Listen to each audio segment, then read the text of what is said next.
신명기 17장 2절부터 7절까지를 보겠습니다.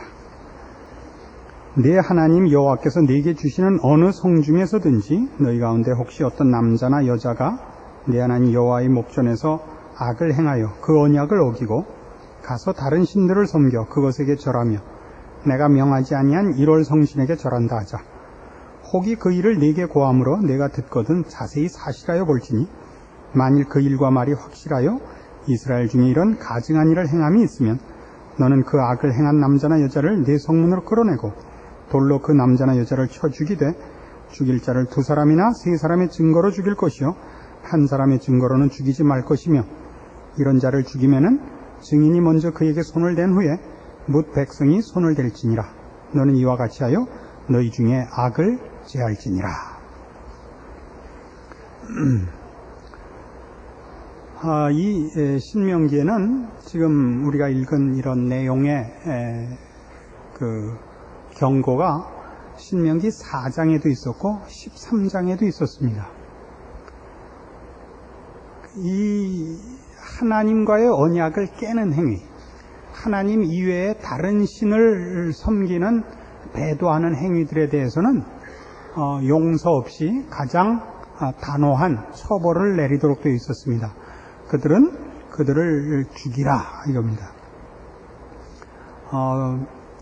불쌍히 여기지 말고 죽여라 이렇게까지 명령을 내립니다. 그런데 근본적으로 얘기해서 이것은 심판에 관한 명령이 아닙니다.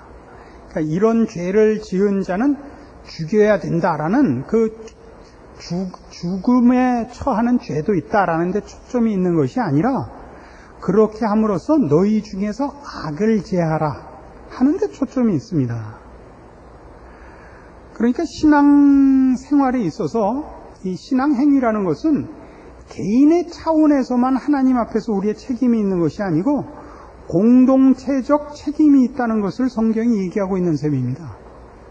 그러니까 이스라엘이라는 나라는 개인이 하나님을 믿는 자들의 집단인 정도가 아니고 이스라엘이라는 국가 전체로서 하나님의 언약의 대상입니다. 그러니까 그 나라의 사회, 무슨 문화, 모든 것이 그 이방 모든 족속들 앞에 하나님의 영광과 복주심과 또 하나님의 백성으로서의 거룩함에 대한 책임을 준수하고 그런 그 어떤 수준과 내용을 지켜나가야 되는 것입니다. 그래서 오늘날에도 이런 문제들은 이제 와서는 가장 어디에서 소중하게 지켜져야 되느냐 하면 교회에서 지켜져야 되는 것입니다. 교회는 이 각자가 와서 설교 듣고 헌금 내고 가는 것으로 끝나지 않습니다. 교회라는 공동체 속에서 서로가 서로에게 그런 합심하고 함께 일하는 그 공동체로서의 책임 있는 회원이 되셔야 됩니다. 그래서 그런 차원에서의 잘못들, 예를 들면 너무 뺀질거리는 거, 혼자는 옳지만 옆 사람과 같이 못 가는 거, 이런 건 모두가 다 그런 의미에서 죄가 될 수 있습니다. 이때 말하는 죄는 무슨 윤리적으로나 도덕적으로나 종교적 일반 규칙에 의한 죄가 아니라 함께 가는 문제에 있어서의 죄를 말합니다. 그러니까 한 다리가 짧은 것은 어떤 의미에서 한 다리가 긴 죄일 수 있단 말입니다. 그렇죠? 그래서 눈이 짝짝이면 작은 눈이 잘못된 겁니까? 큰 눈이 잘못된 겁니까? 그런 얘기예요. 그러니까 같이 가야 되는 문제에 대해서는 오늘날 한국교회는 훈련이 너무 안 돼 있죠. 뭐만 돼 있냐면 교회에서 하는 어떤 사업들은 잘해요. 사업, 그러니까 뭐 전도를 한다, 선교를 한다, 구제를 한다 하는 일들은 잘하는데 하나의 공동체가 거룩과 사랑과 돌봄과 용서와 기다림으로 가는 일에 있어서는 전혀 훈련이 안 돼 있습니다. 그러니까 일을 할 때는 쉬운데, 그러니까 일을 할 때는 그러니까 세상적 차원에서 능력 있는 사람이 자꾸 쓰이는 겁니다. 그래서 교회들이 자꾸 돈 있는 사람, 능력 있는 사람을 앞세우게 되는 것인지 모릅니다. 그게 잘난 게 아니고 어떻게 함께 거룩을 유지하고 함께 겸손과 양보와 권면과 자비와 긍휼을 시행하여 함께 가느냐 하는 싸움입니다.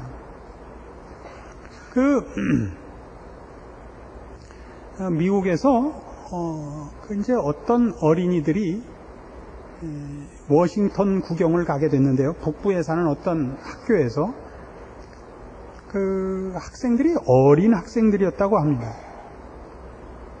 도착해서 뭐 여기도 뭐 백악관도 구경하고 뭐 여러 군데 구경하던 중에 어느 기념관을 구경을 하러 가게 됐는데, 뜻밖에도 그 기념관은 조금 얼마 전 얘기입니다만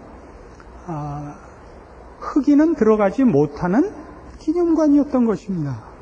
그래서 그 인솔했던 선생님이 그 전날 그 흑인애가 하나 껴 있었던 거예요. 그 흑인애를 하나 이제 저녁에 붙잡아 놓고 내일 너는 거길 갈 수 없단다. 그래서 그 선생님이 애를 안고 울었대요. 미안하다고. 그래서 이제 이 애가 처음 그 자기네가 있었던 학교에서는 전혀 그런 흑백 차별을 받아본 적이 없다가 생전 처음으로 자기가 흑인이기 때문에 문제가 되는 일이 있다는 사회적인 그 어떤 제한을 받는다는 일에 너무 쇼크를 받아서 어렸던 것 같습니다. 그래서 이 아이가 밤새 어쩔 줄을 몰랐는데 다음날 아침이 돼서 보니까 같이 왔던 아이들이 전부 우리도 안 간다 그 전체가 동조해서 안 갔다는 겁니다. 그래서 이 사람이 나이가 들어서 이제 그 글을 쓴 거예요. 그러면서 세상엔 보이지 않는 사실은 괄세가 많더라 이거죠. 여러분들 살아보면 그렇지 않아요? 세상엔 보이지 않는 괄세가 많아요.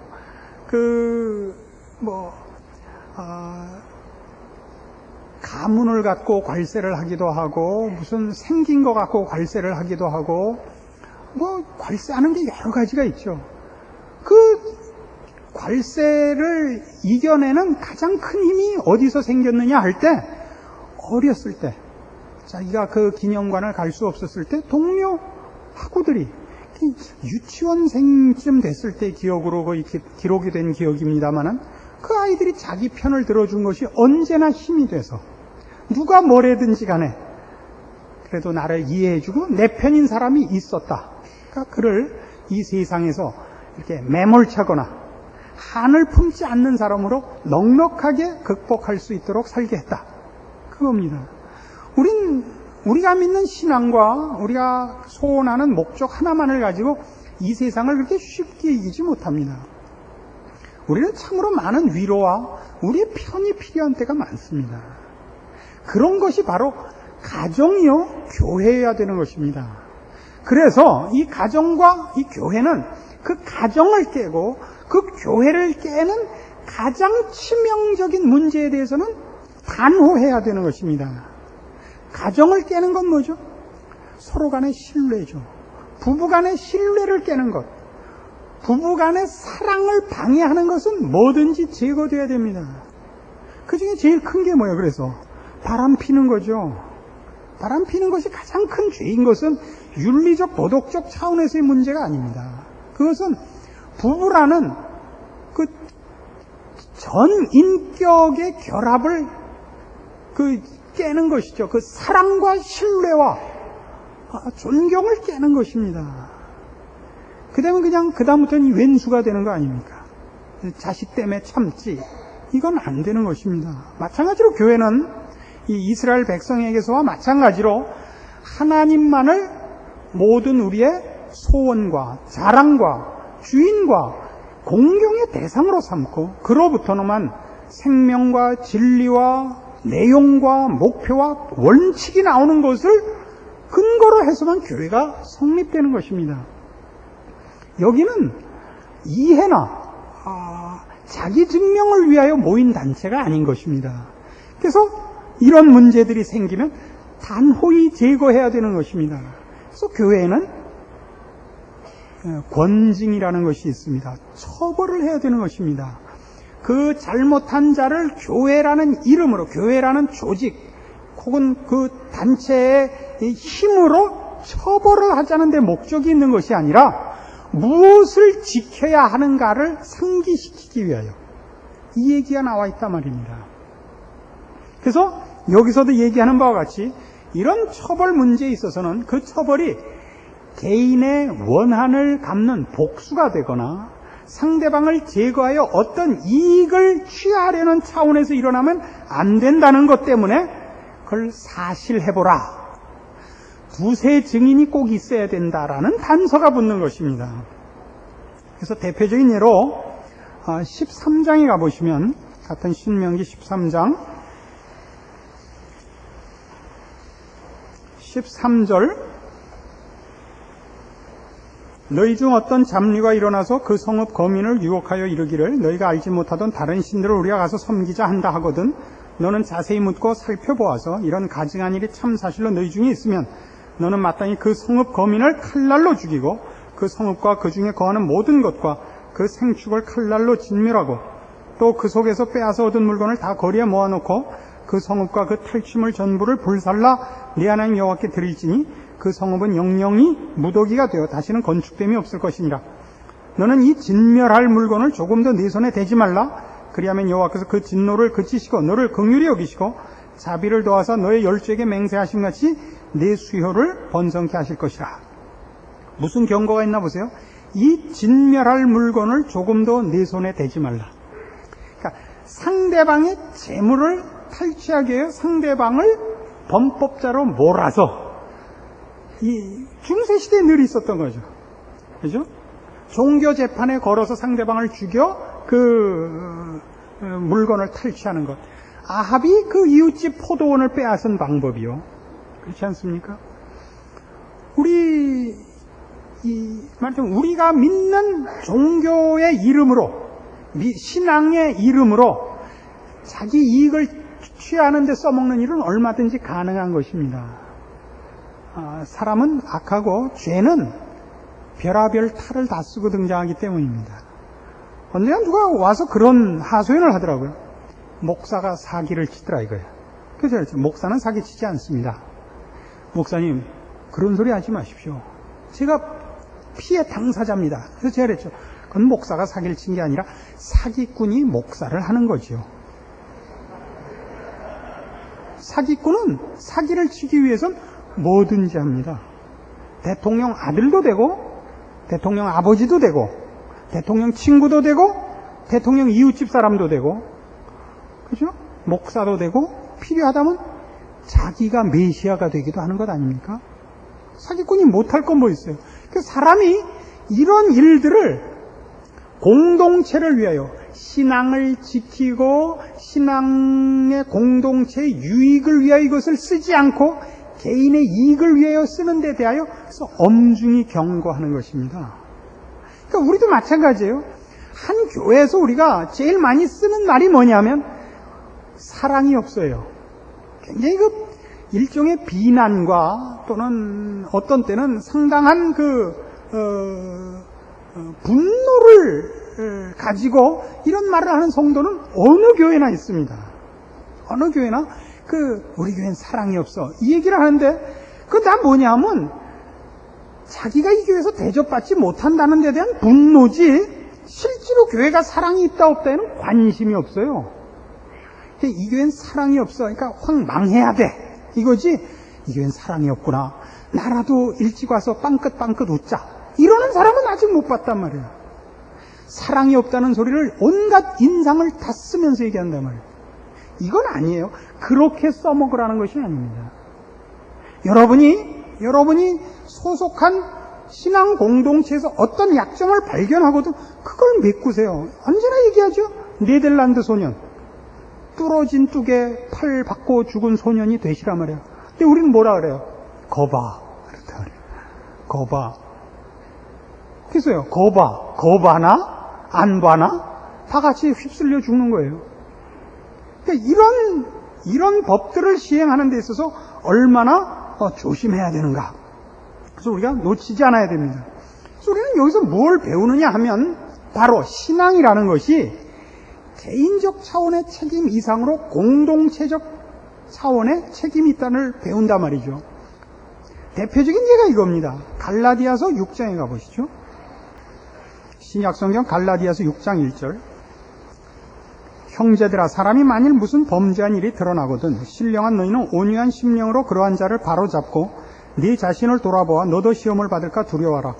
너희가 짐을 서로 지라. 그리하여 그리스도의 법을 성취하라. 이겁니다. 그리스도의 법을 성취하라. 어떻게 하여? 범죄한 자를 바로잡아서. 여기서 바로잡는다는 뜻은 correction이라는 교정한다는 뜻이 아닙니다. 틀린 걸 옳게 한다는 뜻이 아니라 고장난 것을 고친다는 restoration이라는 말입니다. 영어로 그러니까 치유한답니다.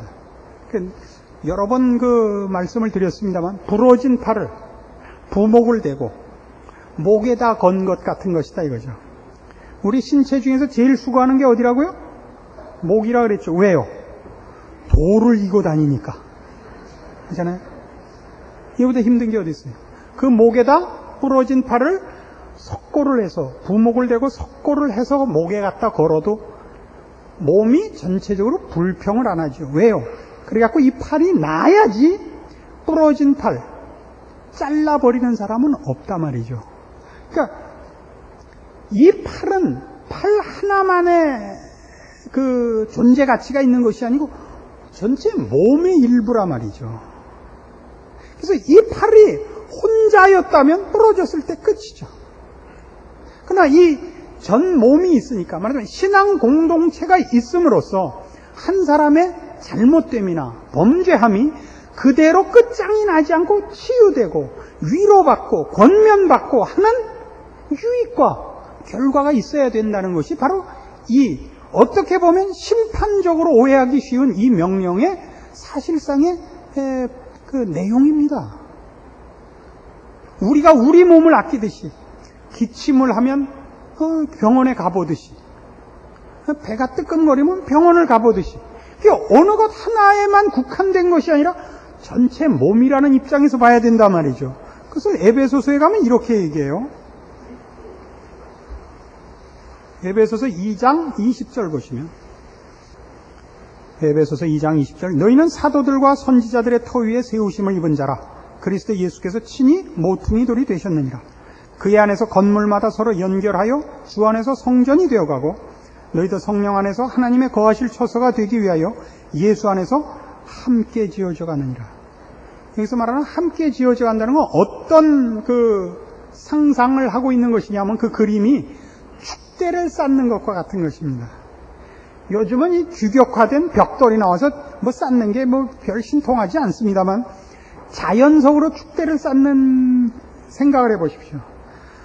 어느 하나의 모양을 옆에 있는 돌과 맞춰서 약간 서로 양보를 해야 돼요. 그렇죠? 한쪽이 삐죽하면 한쪽은 조금 양보를 해야죠. 서로 이렇게 맞춰가야 되는 거예요. 그러니까 한 축대를 이루는 것 같은 거예요. 한 몸이 달리기를 잘하기 위해서 다리만 튼튼하면 되는 것이 아니라 심폐기능이 좋아야 된단 말이죠.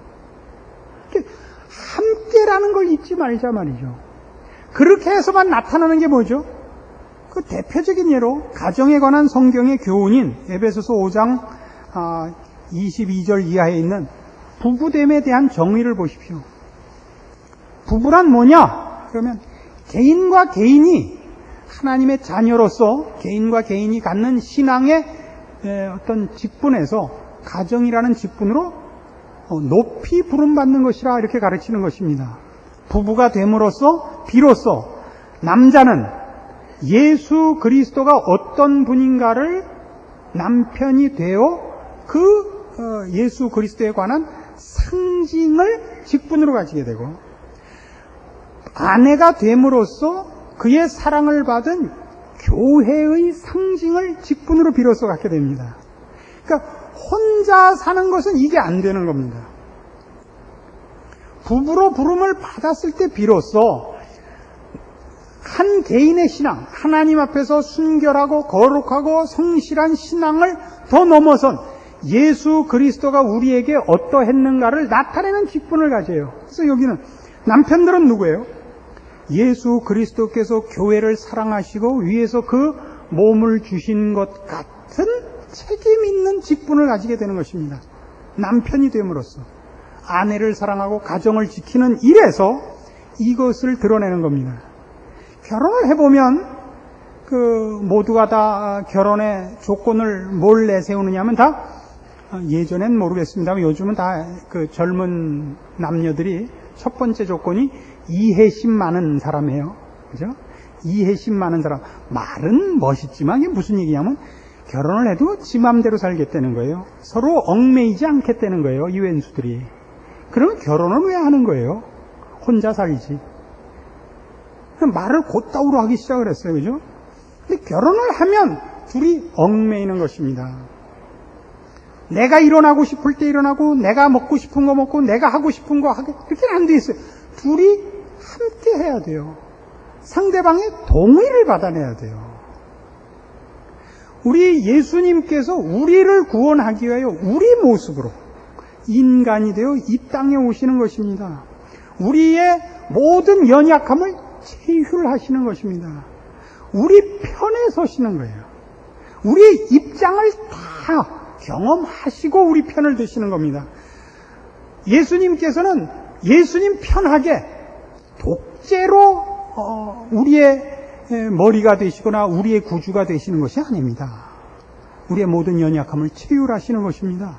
그래서 우리를 위하여 여기 에베소서 5장식으로 해봅시다. 25절 남편들아 아내 사랑하기를 그리스도께서 교회를 사랑하시고 위하여 자신을 주심같이 하라. 이는 곧 물로 씻어 말씀으로 깨끗하게 하사 거룩해 하시게 하시고 자기 앞에 영광스러운 교회로 세우사 티나 주름 잡힌 것이나 이런 것들이 없이 거룩하고 흠이 없게 하려 하심이니라. 그러니까 전적으로 주는 남편이죠. 남편조차고 아내를 부려먹는 남편 아니죠. 이 직분을 맡는 겁니다. 그래서 부부가 깨지는 것 같이 불행한 일은 없습니다. 그것은 스스로 자기의 지위를 떨구는 것이요. 이 복된 하나님의 부름받은 직위를 포기하는 것입니다. 그래서 부부가 되어보지 않으면, 가정을 꾸려보지 않으면 신앙은 사실은 고급한 경지에 가지 못합니다. 그래서 아내 노릇도 마찬가지죠. 누가 여자를 길들이겠어요? 이 세상에 그 누구가? 창세기부터 그렇잖아요. 아담도 하와를 길들이질 못했죠. 이 모든 불행이 여자로부터 왔다는 건 역사적 사실이요 성경적 진리가 아니겠습니까? 남자의 죄가 있다면 그 여자를 사랑한 죄밖에 없죠. 사실은 하나님이 이 죄를 구별해서 물어야 돼요. 공평하게 하자면. 그러나 결혼을 하고 가정을 꾸리면, 그래서 자식을 가지면 여자들은 변합니다. 남편을 위해서는 일어나지 않아도 자식을 위해서는 일어나요. 뭐 우리 집 얘기를 하려고 그런 건 아니지만 남편들이 다 불만이죠.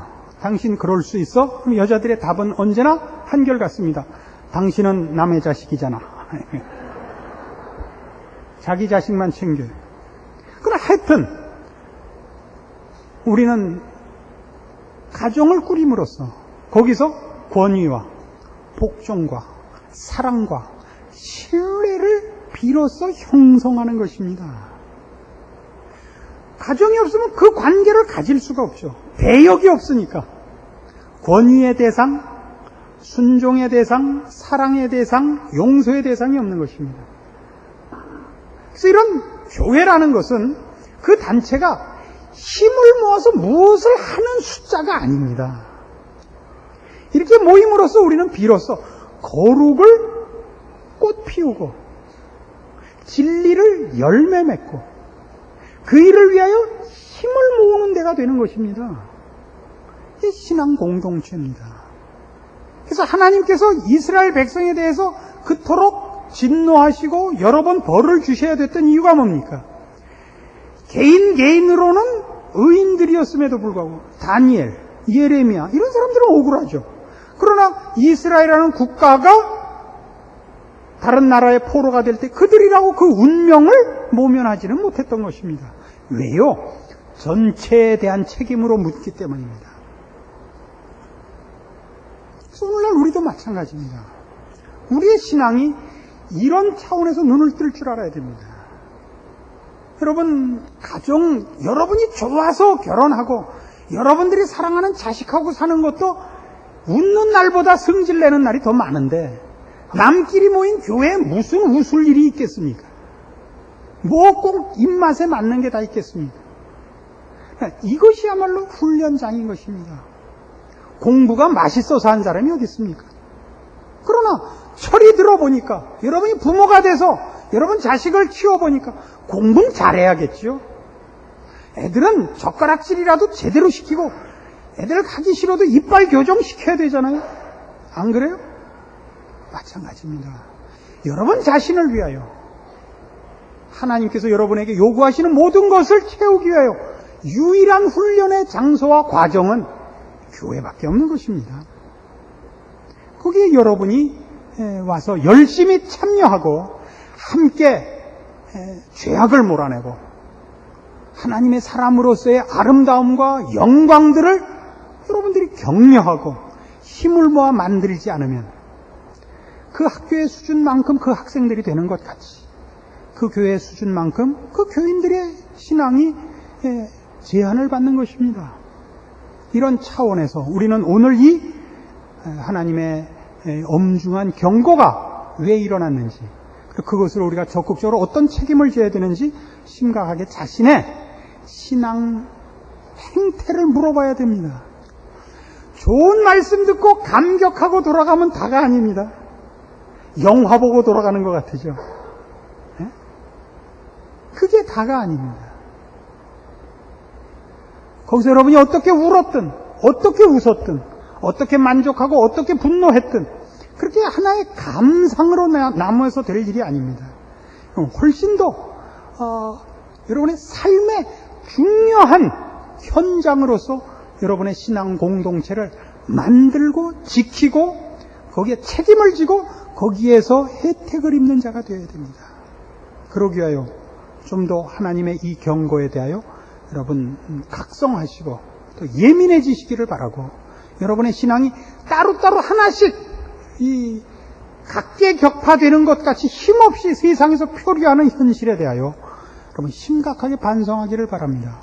그리고 우리가 힘이 없는 것이 아니라 우리가 우리의 힘을 놓치고 있다는 것 이해하시고 여러분의 교회를 여러분이 지키십시오. 요즘 교회들은 목사의 이름을 내기 위한 교회가 되고 말았어요. 많이 모이고 큰일해서 아무개 목사, 아무개 교회. 그건 다 나쁜 겁니다. 그건 신앙이 아닙니다. 그건 자기 증명이요? 자기 잘났다는 얘기밖에 안 됩니다. 그런 거 말고 실제로 거기 참여한 교인들이 하나님이 요구하시는 그 신앙의 수준으로 나아가는 그 교회를 만들어내십시오. 우리나라는 정치가도 개판이고 목사들도 많이 개판이 됐습니다. 왜 그렇게 됐죠? 교인들이 우매해서 그렇습니다. 목사가 거지같이 굴면 안 나가야 되는데 거기 나가는 거지 같은 성도가 많아서 이놈의 교회가 고쳐지질 않고, 정치가가 거지 같으면 안 뽑아줘야 되는데 그 정치가가 뭐 어떻게 사돈의 팔촌의 옆집에 사는 바람에 혜택받는 조그만 이익 때문에 별 거지 같은 놈들을 뽑아주는 바람에 한국은 이 모양 이 꼴이 된 겁니다. 그럼 우리의 책임입니다. 이런 얘기를 한다고 저를 대통령 뽑을 생각은 하지 마십시오. 전혀 그럴 마음이 없습니다. 요새 부추기는 사람이 많아서 아주 설교 준비할 틈이 없습니다. 거기야 뭐 여태껏 나온 사람들보다 제가 낫겠지요마는 저는 이 직분이 훨씬 중요하니까 쓸데없는 짓 하지 마시고 딴 생각하지 마시고 여러분 신앙의 책임과 권리를 빼앗기지 마시는 사람 되기를 바랍니다. 기도하십시다. 하나님 아버지 은혜를 감사합니다. 하나님께서 우리에게 허락한 하나님의 자녀라는 복은 얼마나 굉장한 것입니까? 우리 개인의 주머니엔 다 넣을 수 없는 것이죠. 우리가 손을 잡고 팔을 벌리고 둥글게 원을 그려도 주께서 주신 것을 다 쌓을 수 없을 것입니다. 이 하나님이 우리를 향하여 가지신 무한한 사랑, 끝없는 복에 대하여 우리 제대로 영안을 뜨게 하시고 알게 하사 주께서 원하시는 일에 소원과 열심과 그리고 사랑을 가지고 순종과 충성을 약속하여 우리의 삶의 현장에서 하나님이 주신 복을 누리고 나누고 증거하고 자랑하고 승리하며 사는 저희들 되게 하시옵소서. 예수님의 이름으로 기도합니다. 아멘.